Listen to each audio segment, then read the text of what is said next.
الحمد لله رب العالمين الرحمن الرحيم مالك يوم الدين وأصلي وأسلم على من بعثه الله رحمة للعالمين نبينا محمد وعلى آله وصحابته أجمعين أما بعد أيها الأحبة في الله الله تبارك وتعالى في القرآن الكريم isagoo nabigiisa la hadlaya Muhammad sallallahu rabbi wa sallam alayhi wuxuu ku yiri naxariis sababteed oo Ilaahay xaqiisa ka ahaatay oo ku naxariistay sababteeda ayaa dadka ugu dabacsanaatay dabacsan oo dabeecad macaan oo la jecel yahay waxaad ku noqotay naxariis Ilaahay ku siiyay waay dabeecad macaan waana naxariis wuxuu Alla yiri tabaaraka wa tacaala hadaad ahaan lahayd mid hadal qalafsan oo qalbi adag qalbigiisana naxariis aysan ku jirin hadal xun oo hadal qalafsan hadaad ahaan lahayd dadku waa ka kala carari lahaayeen idina kuma soo dhawaateen lagugumana soo urureen idina kuma raacdeen ee waa laga kala carari lahaa Allah wuxuu yiri tabaaraka wa tacaala fa'fu anhum khaladaadka dadku galayaan ay ka galayaan iska cafi ilaahina dambi dhaaf u weydiiyo inuu saamaxo arrimahana kala tasho oo ka tala gali oo dadka qiimee markaad go'aan gaadhana ilaahay tala saaro meesha waxa ka muuqata dabeecadda dabacsan ee macaan waa naxariis alle adayga iyo qalafsanaanta iyo naxariis darrada iyo afxumaduna waa ciqaab in lagu ibtileeyo dabeecad noocaasa waa imtixaan iyo ciqaab weey sida aayada laga fahmayo maxay yeelay waxay keeni kartaa adduunkana inaad mambuud noqoto laga kala cararo haddaad risaale iyo message iyo mabda wadatayna mabda'aagi inaan la qaadanin cidina kugu soo ururin laga kala fiigo haddii kale tana aad noqoto tuka cambaar leh iyo neef cadaqaba ruuxii ku arkaba waa ka sii cararaya adduunkana aakharana ilaahay tabaaraka wa tacaala agtiisa waxaad ka mid tahay adoomada ilaahay ugu nacab yahay ugu shar badan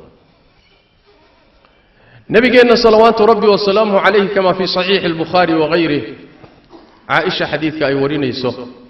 waxay tiri nabiga sallallahu alayhi wasallam maalmaha kamida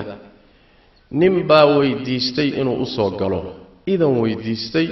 inuu nabiga u soo galo sallallahu alayhi wasallam rasuulku markuu ninkii arkay ayuu wuxuu ku yiri cashiirada walaalkood waa ninkan soo socda waa nin baas leh way cashiirada wiilkooda waa isaga waa nin baas leh waa nin xun way hadalka Aisha way maqlaysaa laakiin ninkan soo socday soo galayay ma maqlaya markaa inta markuu nabigu yiri sallallahu alayhi wasallam ninkii baa soo galay nabigu la fadhiistay sallallahu alayhi wasallam markuu nabigii la fadhiistay rasuulku sallallahu alayhi wasallam dabeecad furan iyo waji furan iyo hadal dabacsan buu ku soo dhaweeyay ninkii waa baxay waa tagay markuu tagay ayay Aisha ummul mu'miniina halka su'aali uga soo baxday oo rasuul ilaahay oo ninku intuusan ku soo gaadhin oo banaanka soo socday markaad aragtay hadalkii la ogaabaad ku hadashay markuu kula fadhiistayna waad u dabacdo hadalkana waa u dabcisay wajigana waad u furtay dabeecad furanna waad kula dhaqantay see wax u jiraan nabigu wuxuu ku yiri salawaatu rabbi wa salaamu alayha waasas ee Aishoy goormaad igu ogaatay buu yiri in aan ahay mid afxun oo dhaqan xun ma dabeecadaasan leeyahay buu nabigu ku yiri sallallahu alayhi wasallam dadku hadduu xataa sharlay oo ruux xumaan leeyahay inaan dabeecad xumo u muujiyo dhaqan xumo kula dhaqmoon afka u hadalka u adkeeyoon caayoon aflagaadeeyo ama dhaqan xumo aan la qaabilay goormaad igu baratay buu nabigu yiri sallallahu alayhi wasallam markaas wuxuu rasuulku sallallahu alayhi wasallam dadka ilaahay waxa ugu shar badan ruux ay dadku ka tageen oo ka carareen ittiqaa sharrihi sharkiisa iska ilaalinayaan ruuxa looga kala cararay sharkiis ama afkiisu ku soo gaadha adinkiisu ku soo gaadha ama ku caaya ama dib ku geysta fadhigiisa laga cararay la joogiisa la cararay la socodkiisa laga cararay ruuxa xumaan uu watiyo dibkiisa dartii dadku uga kala carareen kaasa ilaahay agtiisa maalinta qiyaamada ugu shar badan manzila ahaana ugu liita buu rasuulku sallallahu alayhi wasallam shaqaawo way marka in ilaahay tabaaraka wa taala dabeecad liidata oo khalqigii iyo adoomadii aad dhibto nafcigna laga waayay taa macnaheedu wax weeyaan inaad tahay adoon aan khayr lahayn saas daraadeed baa nabigeenu sallallahu alayhi wasallam markuu ka hadlayay dadka mu'miniinta iimaanku wuxuu keenayaa inuu ruuxa dabeecadiisu dabacdo wuxuu rasuulku sallallahu alayhi wasallam mu'minku waa ruux dabacsan waa ruux hayin ah waa ruux layliyan waa ruux garabkiisu dadka u dabacsan yahay waa ruux la soo dhaweeyo dadkana soo dhaweeyo waa loo soo dunmaa asaguna dadka waa dumaa khayr ma laha buu nabigu sallallahu alayhi wasallam ruuxan dadkana soo dumaynin isagana aan loo dunmaynin aan laga agdhawaanaynin aan lala fadhiisanaynin oo laga cararayo kaasi khayr ma leh buu rasuulku yiri salawaatu rabbi wa salaamu alayhi sidaas daraadeed rasuulkeenu salawaatu rabbi wa salaamu alayhi dhaqanku ina baray kaas way iska dhaf dad khayriin ah dad ahlul khayr ah dad ahlul iimaan ah ina dabeecadii afxun iyo dhaqan xun kula dhaqantee kii uu nabigu sharka ku sheegay salawaatu rabbi wa salaamu alayhi ayuu hadana muaamalada iyo dhaqankii hadalka u hagaajiyay rasuulku salawaatu rabbi wa salaamu alayhi lianna diinteena tiirarkeeda asaasiga waxa kamida inuu ruuxu akhlaaq wanaagsan yahay akhlaaqda iyo dhaqanka wanaagsan ee adoomada lagu la dhaqmaayay waa ka nabigeenu tilmaamay salawaatu rabbi wa salaamu alayhi inay miisaanka xasanaadka wax walba ka culus tahay maalinta qiyaamada miisaanka xasanaadka shayga ugu culus rasuulku wuxuu ku sheegay sallallahu alayhi wasallam inay tahay akhlaaqda iyo dhaqanka wanaagsan wuxuu tilmaamay nabigu salawaatu rabbi wa salaamu alayhi dadka waxa ugu badan ee jannada galiyay marka la weydiiyo wuxuu yiri husnul khuluq akhlaaq wanaagsan dhaqan wanaagsan ficil wanaagsan hadal wanaagsan waji furan gacan furan khalqigooda wanaagaagu gaaro xumaantaada iyo sharkaagana aad ka cashato taasa waxay tahay waxa u badan ee dadka jannada geeya buu rasuulku yiri salawaatu rabbi wa salaamu alayhi marka akhlaaqdaada inaad hagaajiso dhaqan xumada la dagaalanto haddii dabeecad xun lagugu ibtileeyay aadan isu dhiibina u istislaamin aadan moodin sida dad badan ismoodayaan ruuxaad isqabataanba inaad ka adkaataay raganimo maaha ruuxaad isqabataaneed murantaanba inaad ka raysaay raganimo maaha dadnimona maaha ruux alla ruuxaad aragtaba inuu kaa cararood isu haysato wallahi inaad dadkii oo dhan ka wada adkaatay taasi dadnimo maaha nabigu wuxuu yiri salawaatu rabbi wa salaamu alayhi yaani waxa weeye suracada ninka dadka wada lagdaay ruuxii ay ishelaan ba lagdo ka saramaray kaasi ma aha raganimadii adeega wanaagsani ma aha adeega wanaagsani waxa weeye in akhlaaqdaada iyo dhaqankaaga aad dabciso sida nabi maxamed salawaatu rabbi wa salaamu alayhi rabbigu ku tilmaamay saxaabadiisina ay ahaayeen ridwaanullaahi calayhim wuxuu rasuulkeena leeyahay salawaatu rabbi wa salaamu alayhi miyaanan idiin warramaynin oo idiin sheegaynin ruuxa maalinta aakhiro marka la tago naartu korkiisa ay xaaraan ka tahay oo naar galaynin yuu yahay wuxuu nabigu yiri sallallahu alayhi wasallam waa adoon kasta oo hayin ah waa layliyan yahay xanaf male meel ku xagata male waa hayin layin wayo waa dabacsan yahay qariib wayo dadkoo dhan buu ka agdhowey dadkoo dhan baa jecel waa loo soo dhawaadaa waa lala fadhiistaa waa loo soo hiloobaa waa qariib min annaas sahlun wayo waa ruux sahlan oo basiit ah oon mucaqad ahayn ninkaa weeyo ruuxa maalinta qiyaamada naartu korkiisa xaaraan ay ka tahay oo naar aan galaynin buu nabigu yiri salawaatu rabbi wa salaamu alayhi kii dabeecadu ka halowday oo shariirka ahaana waa ka aan soo tilmaano ilaahay agtiisa manzilada ugu xun khalqigana ugu shar badani waa ruuxaas waa ruuxa ay afxumada iyo dhaqan xumada adoomada ilaahay la qaabilaya rasuulkeenna salawaatu rabbi wasalaamu calayhi wuxuu yidhi ma idiin sheegaa ma idiin kala caddeeya kiina sharka badan iyo kiina khayrka badan ma idiin kala qeexaa mid walba dabeecad wuxuu leeyahay dhaqan lagu garto noo kala qeex way rasuulillaah maxaan ku kala garanaynaa ilaan dadkii waa ka nin walba waa labisan yahay nin walba waa iska quruxsan yahay masaajidii waa la wada gelayaa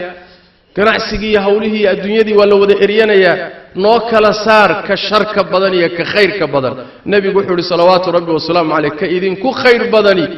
waa midka wanaaggiisana la rajeeyo sharkiisana aamin laga yahay wixii wanaagee agtiisa yaalla waa la rajeeyaa cilmigiisa uu haysto dadka hunguri baa ka gala xoolihiisa waa la hunguriyeeyaa xooggiisa waa la hunguriyeeyaa wuxuu haysto wanaaga dadku waa damcaan leanna inay ka helayaan bay rumaysan yihiin wixii sharkiisa iyo xumaantiisa iyo afxumadiisa iyo dhaqan xumadiisana aamin baa laga yahay oo dadku waxay leeyihiin oo ku qanacsan yihiin wax dhib inaga soo gaadhi maayo war inaynu wanaag kala kulanno mooyaane kollay dhib inooga imaan maayo sidaasay leeyihiin kaasi waa dadka ka ugu khayr badan waay dadka ka ugu shar badani nebigu wuxuu yidhi sal alla alay wasalam waa ruuxa aan khayrna laga rajaynin sharkiisana aan aamin laga ahayn wax wanaaga lagama helo lagamana doonto lagamana hunguriyeeyo sharkiisa iyo dhibkiisana dadku kama nabad helaan oo afkiisa iyo adinkiisa lagama nabad galo kaasaa addoommada ugu shar badan buu nebigu yidhi salawaatu rabbi wasalaamu calayh sidaas daraaddeed waxaa loo baahan yahay inaynu dhaqan wanaagga ka qaadanno diinteenna khalqigana dhaqankaagu uu noqdo dhaqan ku salaysan naxariis iyo dabacsanaan iyo cafis iyo hadal wanaagsan iyo dhaqan wanaagsan khalqiga la qaabil ilaa diinteennu ay tidhaahdo wejiga ood furto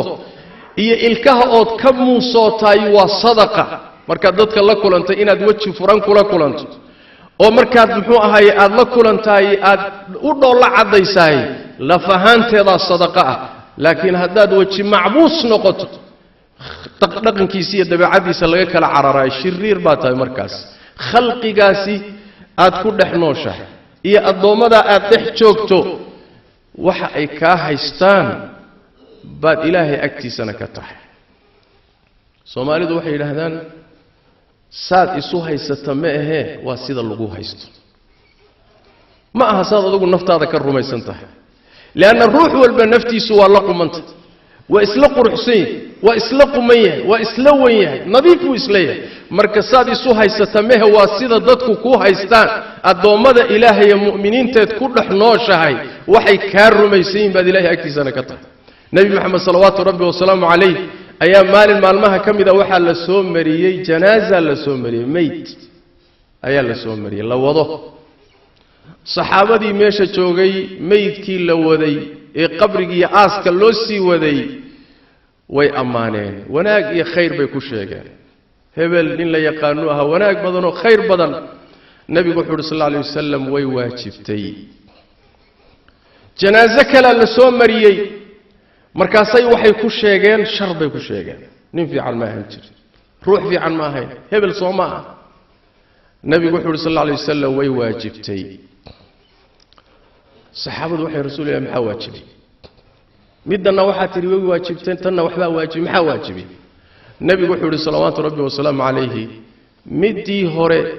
eed wanaagga ku sheegteen ood ku ammaanteen jannaa u waajibtay janaasadan dambe ood sharkiyo xumaanta ku sheegteenna naar baa u waajibtay waa markhaati furka mu'miniinta idinkuna waxaad tihiin markhaatiyadii ilaahay dhulka joogay ilaahay markhaatiyadiisii wey iyaga unbaa maalinta qiyaamadana kugu markhaati furi doona sidaas daraaddeed dhaqankaagiiya waxaa kaa soo baxaya hagaajiso cumar ibnu khataab radia allahu tacaala canhu wa ardaah khaliifatu raashid ayaa sidaasoo kale isagana maalin janaaso la soo mariyey wajabat buu yidhi waa waajibtay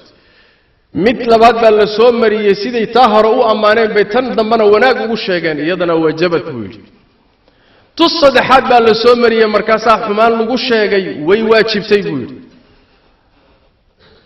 cumar way weydiiyeen waxay yidhaahdeen oo maxaa ka wadaa way waajibtay maxaa ka wadaa markaasuu wuxuu yidhi nebi maxamed baan maqlay salawaatu rabbi wasalaamu caleyh isagoo leh ruuxii muslim ah oo afar ruux oo dadka iimaanka leh mu'miniinta ay uga markhaati kacaan oo u qiraan khayr janna u waajibtay waxay yidhaahdeen labana afar soo ma dhihin saddexna labana marka khalqiga ilaahay aad ku dhex nooshahay wixii ay kaa arkaan iyo dhaqanka aad kula dhaqanto iyo qaabka kaa muuqda afkaaga iyo addinkaaga kaas weeye waxa miisaanka fuulaya akhlaaqda hagaajiya afkana suubiya hadalkana dabciya dhaqankana hagaajiya addoommadana wanaaggaagu ha gaadho xumaantaada iyo sharkaagana ka cesho haddaad doonayso ilaahay agtiisa tabaaraka wa tacaala wanaag iyo khayr inaad kala kulanto saluu wasallimuu calaa khaatami alanbiyaa'i waalmursaliin allahuma salli wasallim wabaarik calaa cabdika warasuulika muxamed wacala aalihi wasaxbihi ajmaciin warda allahuma can alsaxaabati waltaabiciin وتابعيهم ومن تبعهم بإحسان إلى يوم الدين اللهم إنا نسألك الهدى والتقى والعفاف والغنى ربنا ظلمنا أنفسنا وإن لم تغفر لنا وترحمنا لنكونن من الخاسرين اللهم يا حي يا قيوم برحمتك نستغيث ردنا إليك ردا جميلا ووفقنا لما تحب وترضى اللهم اغفر للمسلمين والمسلمات والمؤمنين والمؤمنات الأحياء منهم والأموات برحمتك يا أرحم الراحمين اللهم إنا نسألك حسن الأخلاق ونعوذ بك من سيء الأخلاق يا أرحم الراحمين اللهم إنا نسألك الخير كله ونعوذ بك من الشر كله يا أرحم الراحمين وسبحانك اللهم وبحمدك نشهد أن لا إله إلا أنت نستغفرك ونتوب إليك الله أكبر أشهد أن لا إله إلا الله أشهد أن محمدا رسول الله حي على الصلاة حي على الفلاح قد قامت الصلاة وقد قامت الصلاة الله